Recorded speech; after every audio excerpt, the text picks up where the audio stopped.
Hi guys, Doc Recon here, and I'm going to show you how I start every day when I log on Tarkov. This has become a ritual for me. It has made me a better player. So hopefully you'll glean a little bit of knowledge from this and it'll help you out too. If it does, be sure to drop a comment down below and let me know that it helped, and consider subscribing if you're up for it. At the very least though, come on, leave the video a like. I deserve that at least for all the time and effort I'm putting into this. Anyway, without any further ado, let's get right into the video.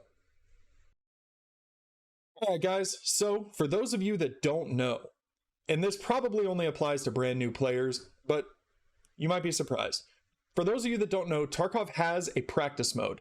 So in order to get to this practice mode, we're going to select our map. Now for this warm-up that I do every day, I use Factory. It's close quarters. It enables me to practice the skill that I want to practice that does make me better in raid. And it's relatively fast-paced. So what you do is you select the map that you want to practice on, you select your time, you click next. Now you'll see this little checkbox here. You can click enable practice mode for this raid. Now the settings that I use are as follows. I go AI amount, high, AI difficulty as in online. I don't enable bosses for this because that's not the point. If I want to fight bosses or I want to practice fighting bosses, I'll turn this on. But ultimately, it distracts from the main focus of what I'm trying to do by having those bosses on, so I leave them off. Now, some guys will turn on tagged and cursed, and I'll tell you why I don't do that.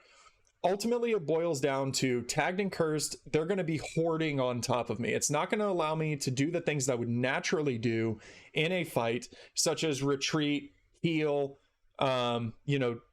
take care of my health, essentially, to stay in the fight. So I do not turn on tagged and cursed because what I found is when I do that, I end up retreating to a room that they won't go into, and then it just becomes like a fest of trying to fight my way out of one singular room, and it defeats the purpose of learning new paths, learning how to flank, moving around the map, all the things that I'm going to naturally do in a normal fight. So tagged and cursed I leave off. But with that said, also, another great way to do this is with a friend. So if you're typically playing in a duo or a trio, turn on co-op mode and go in with your friends. And the reason why is when you get done with this warm-up, when you get down to the last, say, 2 minutes or 3 minutes in this raid, you guys can turn on each other. And you can have a true PvP experience utilizing all of the knowledge that you've gained in the previous, 17 minutes of this raid, how to move, try out different angles, try different tactics against your own friends who are also going to be honing their skills as well.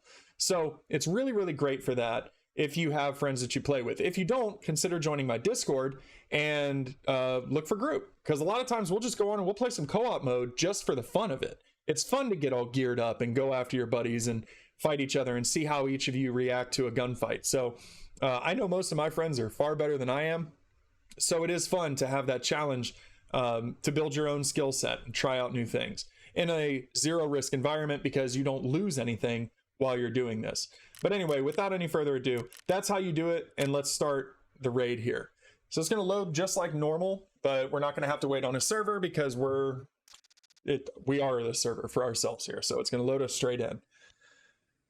Now when I get into the raid, I usually just kind of take inventory of everything that I have. I make sure all my keybinds are set up right, all my meds are set up right, and then we just go straight into it. Now, the task that we're trying to do here is to develop our point firing skills, okay?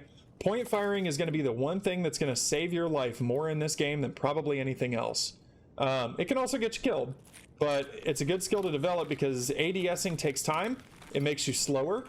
You see how slowly I strafe side to side ADS versus when I'm not? Even with inertia, I can still move back and forth and strafe more effectively when I'm not aiming down sights. But we want to get into that 20 to 25 meter range, no more than that. If your shot is further than that, then you're probably going to want to aim down sights. But we want to develop that close quarters skill of being able to just look at a target and kill it. There's one. We don't want to peek the same angle again. Otherwise the scavs will do that to us. See, and I didn't even take my own advice there. I forgot to set my meds up right.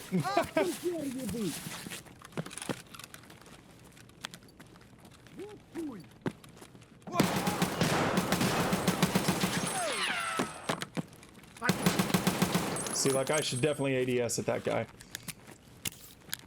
All right, see, we got hit here. We're gonna pop a propofol. We're gonna stem that bleed, and we're gonna get right back into the fight.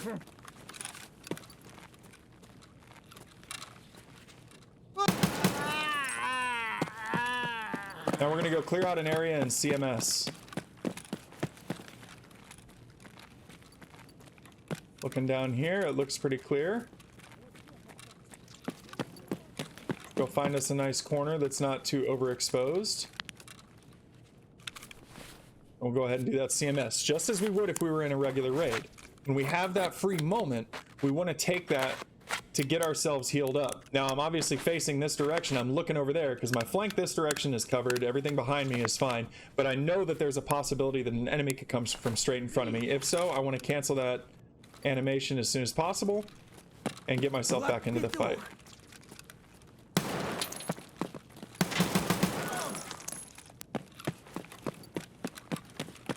.60-round mags are great to run if you have them. It enables you to just kind of keep in the fight a little bit longer, especially because you're not running fully automatic when you do this. Yep. Need to repath there.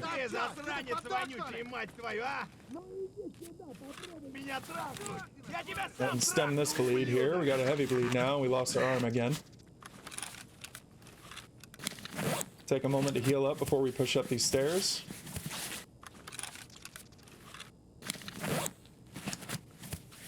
The main thing that we want to take care of is always going to be the chest and the head. If you lose your chest and your head, you're one shot. So we want to always make sure that those are maintained. Oh, fuck. Also checking our ammo and making sure to reload is helpful as well.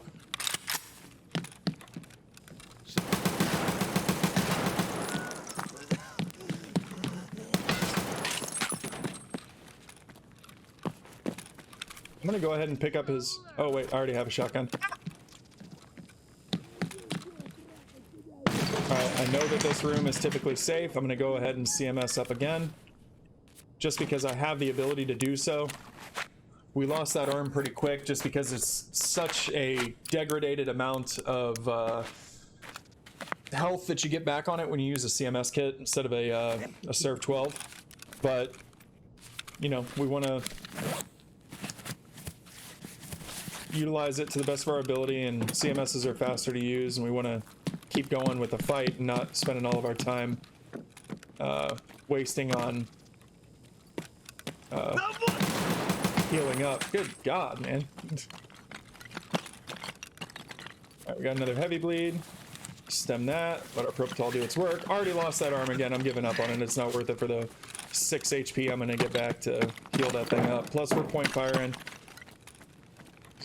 We're not really doing the ADS thing, so we don't really have to worry too much about that. It does affect the spread just a little bit to have a busted arm.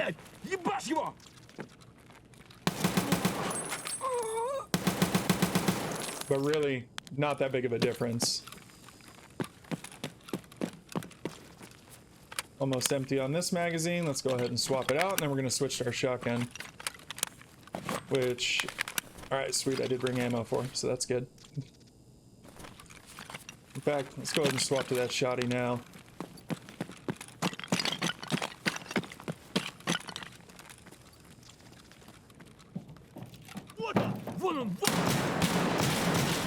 Whoa! I didn't even see that guy. So see, there's a tactical lesson right there. I focused on the guy that was further away, and I completely ignored the immediate threat.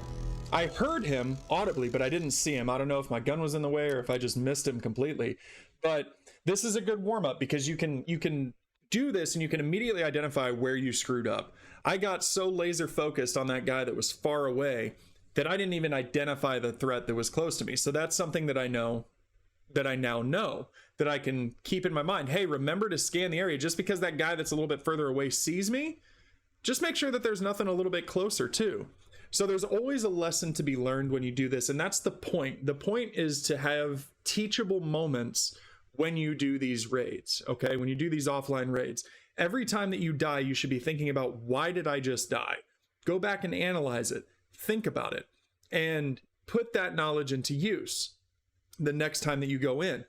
This idea that if you can just get 1% better at the game, or 0.5% better, even 0.1% better at the game every time that you go into a raid, and you learn from the mistakes and you don't repeat those mistakes, and you make it a point not to repeat those mistakes, you will become a better player over time.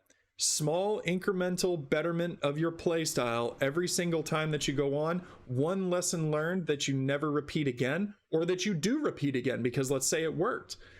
Any of these things, they're all going to develop, they're all going to come together, and they're going to make you a better player. Obviously, I still have a lot to learn. So don't take my word as gospel on, you know, I guess anything, but obviously I just got smoked by a scav while I was wearing a gazelle armor, but again, there's lessons to be learned. It can happen to anybody. It happens to the best players in Tarkov. Sometimes we just miss something.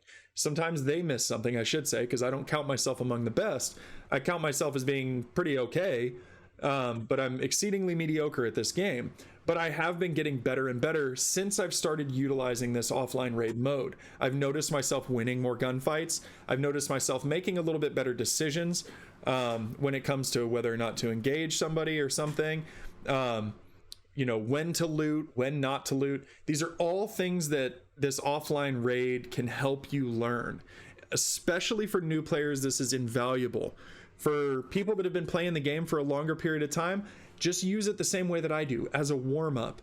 Use it instead of going into your first raid cold, not knowing how you're going to perform that day. Come in and do an offline raid. Do a co-op raid with a buddy. Start that process early where there's no risk to any of your gear. You can try out new techniques, new methods. You can get into the flow of point shooting and aiming down sights when each is appropriate, engaging targets, and it might give you an indication of how your night's going to go. If you just have like a crappy, you know, first offline raid, maybe try it again a second time. If that one's going to be crap too, and you know you're just going to get mad at the game that night, maybe just don't play it. Play something else that night. Come back the next day refreshed. Come at it with a new attitude, a new day behind you, and try it that way. This is a really good indicator of how your night's going to go. So, anyway, I hope that you found this valuable, and that you know, try it out, implement it. If it works for you, awesome. If it doesn't, also awesome. But yeah, so that's my warm up. Anyway, guys, if you all found this video helpful, be sure to leave a like. I know that this is kind of a foreign concept to some people to use the offline mode. It took me, I've been playing this game for a couple of years. I got around 2,500 hours in it. And it took me a long time to see the value of doing an offline raid. I never really fully understood what the purpose of it was. I was like, well, I don't get any loot out of it. I don't get any of the things that I would go into a raid to get, until one day it kind of clicked, like, oh yeah, but I'm not losing anything either. And I can practice my shooting skills, my decision-making skills. I can gain map knowledge. I can learn pathing knowledge. I can take advantage of understanding where the different spawns happen every time that I spawn into one, so I can identify where people might be coming from at any given moment. This is an extremely valuable tool. If you're a new player, you need to do offline raids. If you're an experienced player, like I said, use it as a warm-up. If nothing else, it might tell you how your night's going to go. But anyway, that's the end of the video. If you guys enjoyed it, if this maybe helped you to understand the purpose of the offline raid, or what you can use it for, or just give you a new idea of what you can do with those offline and co-op raids, be sure to drop a like. Consider subscribing to the channel too. I try to put out useful content for the everyday Tarkov player. I'm not a super giga Chad. I'm not a super rat. I'm just kind of a mid guy playing an awesome game that I thoroughly enjoy, and I just want to help you get a little bit better too. So consider subscribing to the channel, drop a comment down below if the video helped you, and be sure to leave a like. I am live on Twitch 8:30 to 11:30 Monday through Friday, sometimes on the weekends too. I try to stream as much as possible because I just enjoy it. I think it's fun. I have a cool little community. We have awesome, you know, interaction, and I like to tell stories and everything. So if you're interested in that kind of thing, drop on by. It's twitch.tv/DocRecon, and I will see you there.